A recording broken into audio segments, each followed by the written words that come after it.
Hello and welcome back to the second video in my Tekken 8 gameplay series. And just like in my previous video, I'm going to choose one of the characters I played a lot, which this time we're going to be playing as Ling Xiaoyu. And I know I made mention of it in the previous video, but basically the first time I saw this character was playing a PlayStation demo disc that may have actually come with the console I got at one point, and it included a Tekken 3 demo that had Eddie Gordo and Ling Xiaoyu as the two playable characters, because back in the day when you would get a demo disc with a console or like a magazine, you usually would have usually only like 2 or at the high end maybe 4 characters playable. But I know I said it in my other video, but this game is absolutely a beautiful game. What you're seeing is being played at 720p, but when I connect up my PlayStation 5 to my TV downstairs in my living room, it displays in 4K 120 Hz, and it looks really nice.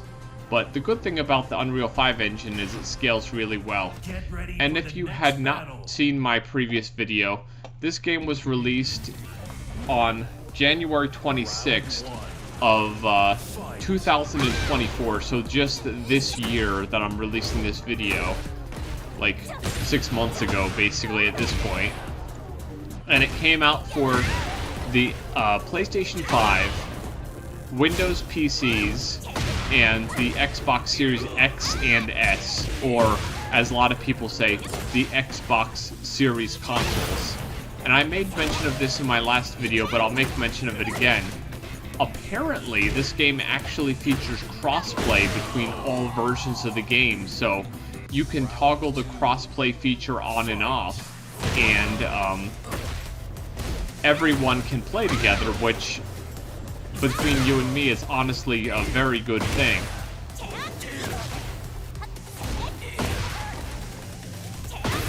And as I had made mention of before, a lot of the characters have made their return. Of course, just like with any Tekken game, there's a lot of characters who have not made it back, but can be introduced later because, you know, these days it's all about DLC characters. Get ready for the next battle. Round 1. Fight. And now the new characters that we have are Angel Jin, the angelic transformation of Jin Kazama, and purified form of his devil counterpart, imbued with the Kazama purification powers.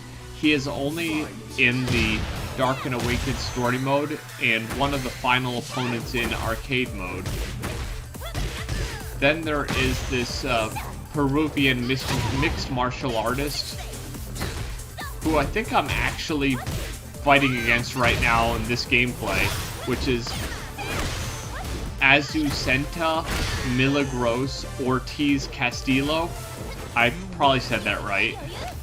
She's a fearless, happy-go-lucky Peruvian mixed martial artist and the daughter of a coffee shop owner. Then, of course, there's Jack 8, who is just simply the 8th version of the Jack robot. Nothing too amazing. Then there is Reina, who is a purple-clad teenager who studies at Mishima Polytechnic. She is Heihachi Mishima's illegitimate daughter and possesses Devil Gene. She practices the Mishima-style karate, in addition to Taido. Then there is Victor Chevalier, I think the last name is supposed to be, a legendary war veteran, admiral, and United Nations super spy from a royal French knight lineage, and the founding Grand Member of Raven Unit, Grand Master of Raven Unit, with the codename of Project Raven, although he does not use it. He is a he is a close quarters battler who wields both knife and Cameron bit, which looks like it's like a little like curved blade or something, for his default combat, and technology which grants him a teleport ability and enhances his weaponized pistols, grenades, sheathed katana, and a sheathed katana called the Take Ikazuki. Speaking of Devil Jin, here he is right now. And like I've gone up against that Victor guy a few times, and he does have some really cool moves, so he's a cool guy to fight against.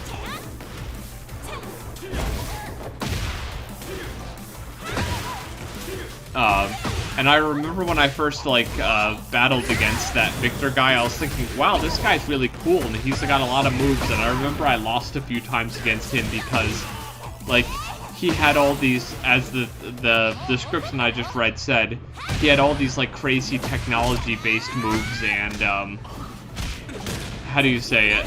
They like caught me by surprise because he's like this dude in a suit, and all of a sudden he's like doing all these like laser things and everything at you, and you're like, wow, who is this guy? He's so weird. You gotta be careful for Devil Jin because ever since like Tekken 5, he's been like quite a strong character, and he can like do a lot of crazy things to you before you know it. So you never know what he's going to pull out.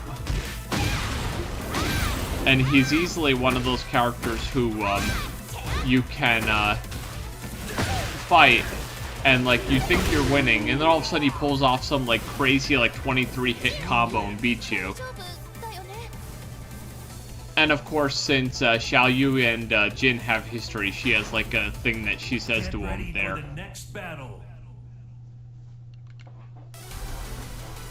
And I mentioned it in the other video, but this is how a lot of these characters are like the user data that you'll get online. And that's what this girl is here. That's why Zafina looks so weird. I think I might have played against her in another video I had made, maybe even in the next one, but the only thing I really wish they would do is that when you're doing the arcade mode, they kind of gave you a few more like different characters to fight against, and not just the same ones every time. And it wasn't so, it didn't feel so repetitive if, say, like, I went through, like, 5 different characters and did the arcade mode with them. I didn't feel like I'm, like, just fighting the same people all the time.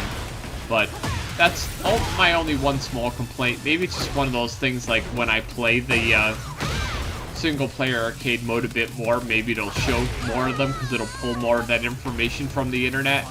But maybe it's just, like, more or less using what it has at the moment. And I mentioned that in the first video, but that's one thing I didn't like that they had in Tekken 7 that they brought back in this one, was all like the super moves. Because I always find that the AI can be a little bit cheap in using those moves too much, and inexperienced players can exploit them to beat players who are, like, you know, much better than them. But one small complaint, not really a big deal.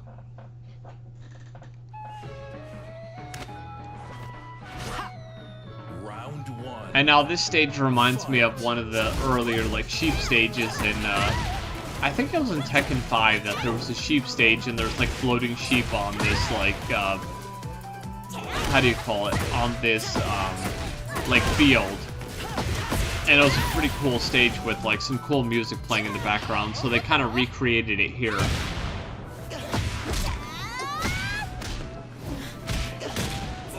And definitely to say, Xiaoyu's move is pretty cool.